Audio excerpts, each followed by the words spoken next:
Hi, this is Kylie. Welcome to my studio. This video is part of the Makers Creative Collab 2024 hosted by P.M Artist Studio. And the theme for January is Freshen It Up. I'll leave links to P.M Artist Studio below.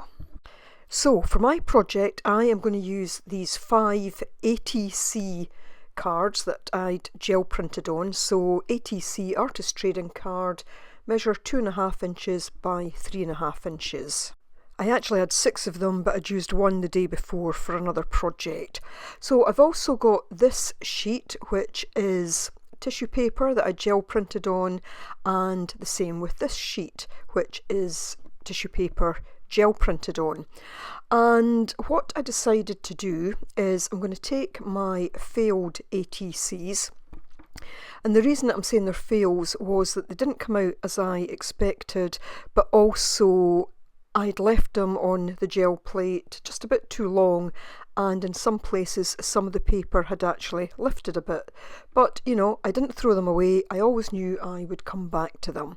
So I'm going to stick them down to this kind of bluish sheet, and just a way to quickly cover over the offending elements. I will use this matte medium by Liquitex just to glue them face down. So I'm responding to the Freshen It Up challenge in 2 ways. One, I am going to freshen up these failed ATCs, and it's funny because when I look at them now, they're not too bad, but I wouldn't have been happy with them. I'm happier with them as they turn out. So yeah, that's the first thing, just freshening them up. And I guess the second freshen up is that I am going to use colours that I haven't really used in a while. I have a tendency towards kind of grungy colours, albeit I can use bright, but still usually end up making them a bit grungy. But today I decided, no, I'm going to go in a totally different direction. And it's quite a departure from what I've been doing recently.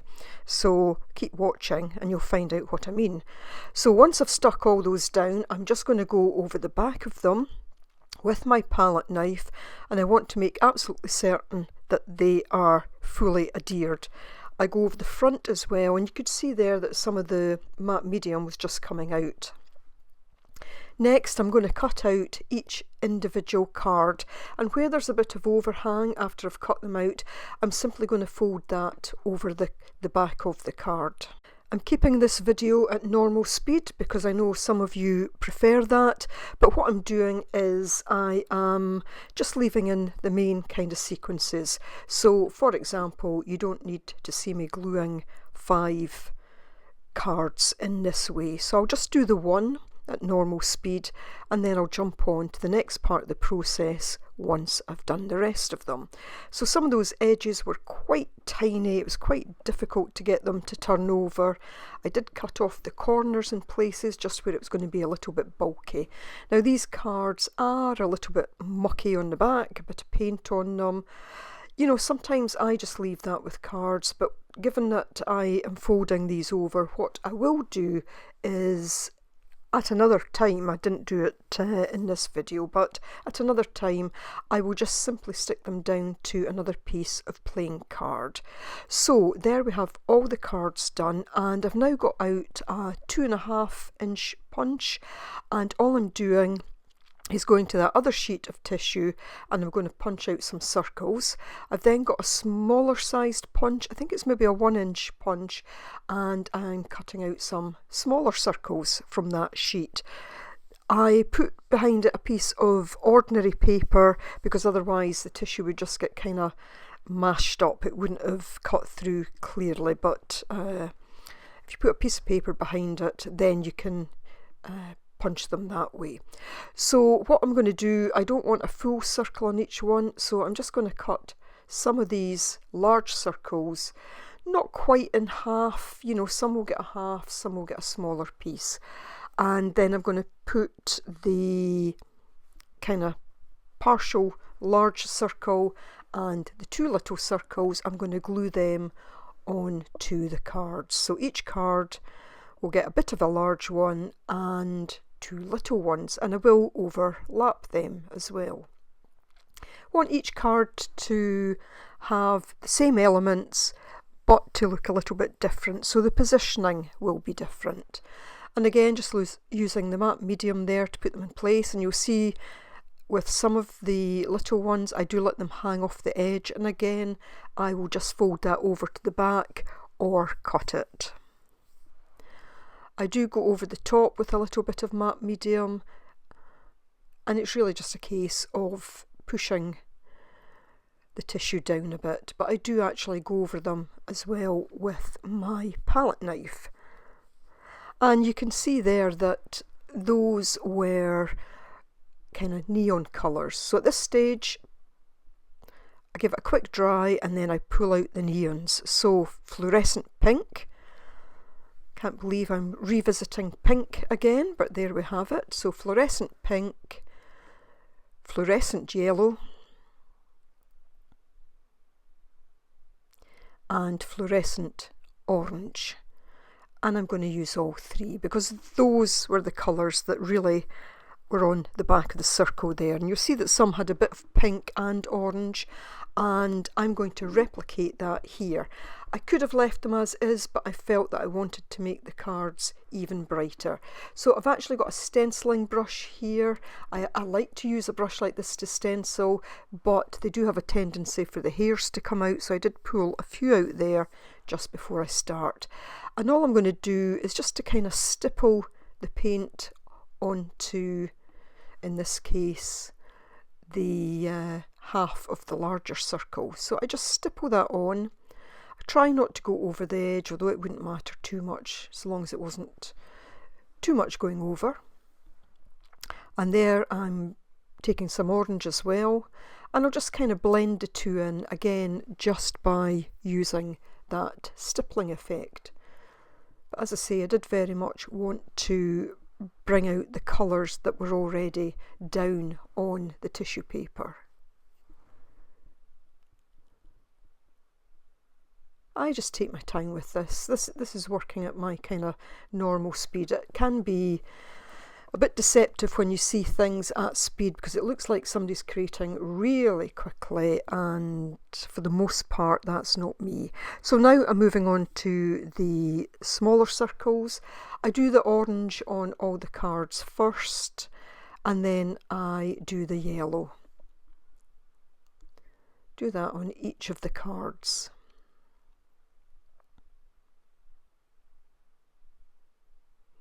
Where I go over, just swipe it off with my finger. I then decided that because some of them had a little bit of pink in them as well, I'm just going to dab some pink onto each of the little circles. So onto the yellow and a bit onto the orange. And I think that just adds a bit of interest and depth to it. And I even take some of the pink and dab it on in the background.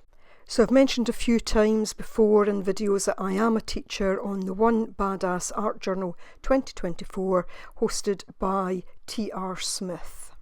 And I just wanted to let you know that today, January 31st, 2024, is the last day in which you can use the discounted code. The code is BOLD20, and if you use that at checkout today, then you will still receive 20% discount. The code will expire though at 23:59, 31st of January, US Eastern Time. For more information, go to the description box and you will see a link there and you'll get a reminder of the discount code. So I am now using this Unipin fine liner and I am just adding some details to my card, really just making these into kind of flower heads. So I'm just going round them. I'm doing this in a kind of sketchy way, so you'll see that I go back and forward on the line. I don't want it just to be one kind of solid line. I quite like when I'm doing kind of work of this sort to make it quite sketchy looking, and I think it gives it a nice almost kind of whimsical look. I am then just going to go around the outer edge of the circle, and again keeping that quite sketchy, so not doing one single line, just go back and forward over it. And then I do the exact same on the smaller circles. Now these pens are waterproof, but you will see just shortly that I actually go over them with the heat tool. I find that unless they're left totally alone for a little while, they can still smudge, but I find that they can be set if you just use the heat tool on them. So again, I've gone round there and just going round that inner circle now. And this just helps to define this and I think make it more flower-like and more whimsical. Again, you'll see I'm not rushing this, and I don't make my kind of little petals perfect. They don't need to be perfect. Not in my world anyway. Again, just going round that inner bit, and you'll see that I've got the two there overlapping. I think that just gives it a more natural look in a sense, because that's how flowers grow in real life. I've now got a white Posca pen, and I'm just having a think there as to how I want to use it.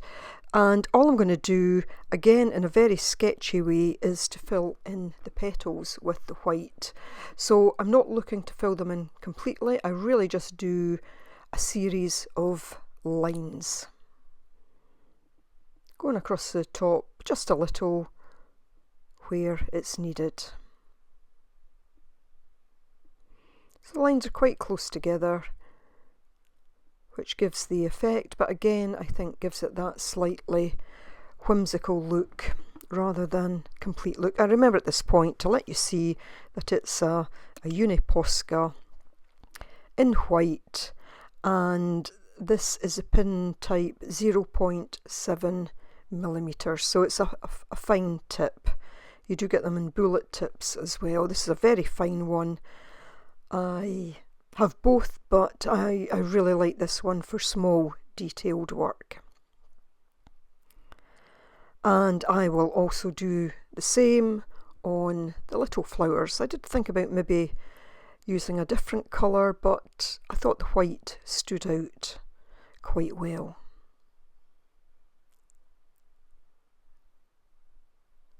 This all takes a bit of time, of course, but it's the sort of thing I really enjoy doing. You know, it's not hard, you can just sit and do it without worrying too much about whether something's going to go right or wrong with it.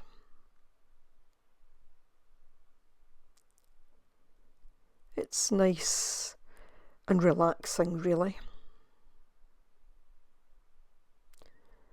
And as I say, some of you have mentioned in the past that you would prefer to see more videos just at normal speed, and I can understand why, because when they're super fast, it really doesn't look,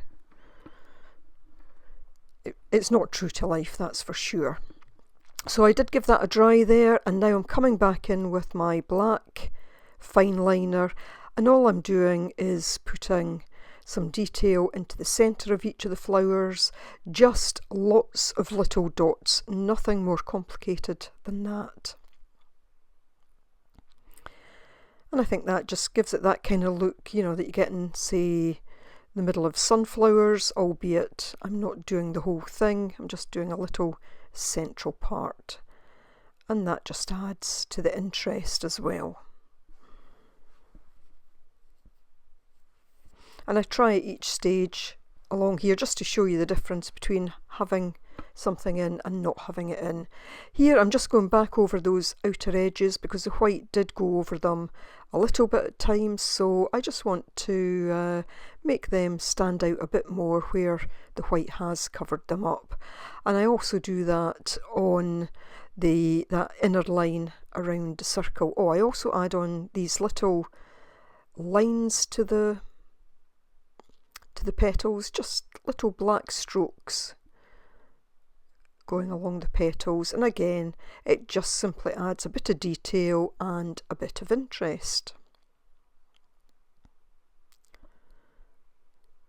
And I do that on the small ones. Exact same process.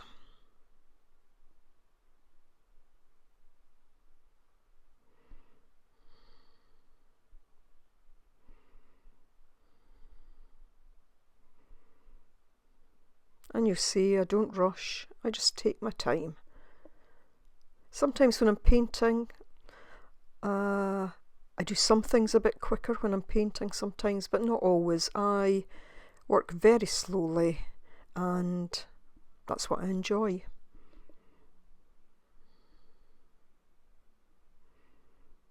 And it's funny because sometimes when I look back, you know, I can think I was doing that bit of it quite quickly, but I'm not really, it's pretty slow. So there we are, that's with those lines in now, and you'll see here that I start to go round the circles again, just making that line just a bit thicker, and it just makes it all stand out that little bit more. Of course, could have taken a thicker pen, but like I say, I do like to do it kind of sketchy and have it an imperfect line. And now I'm out with the big Sharpie paint pen. This is a bullet tip, medium size, and I just put those dots around those flowers, around the circles. And now all I'm doing is I'm back on the Posca, just putting little white dots into the background. Again, just detail and interest. Now all I'm going to do is a very sketchy border in white along the edge. Doesn't matter, I don't go over the flower where it crosses over. It's just to give the sense of a border, and it helps frame it. Just taking the black fine liner now and a few little marks here and there. So just finishing those off, and as I say, this is for the PM Artist Studio January challenge, which is Freshen It Up. I've just got this in on time, and I will leave a link to their group, to their YouTube channel, and indeed I think there's an actual playlist for everybody that's done a video for this challenge. And people are free to do it and post in their actual group as well. It doesn't have to be a video. So just bringing this to a close, just finishing off those small details. Now I did do my usual wave goodbye and my heart and all that kind of thing, but for some reason it didn't record, so you won't see me doing that this time.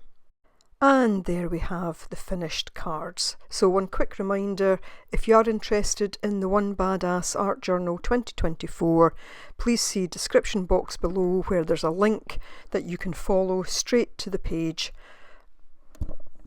To those of you that have signed up, I look forward to seeing you there and in the Facebook group if you join that.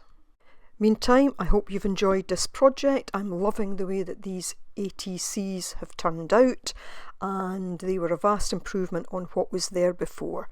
So thanks ever so much for watching.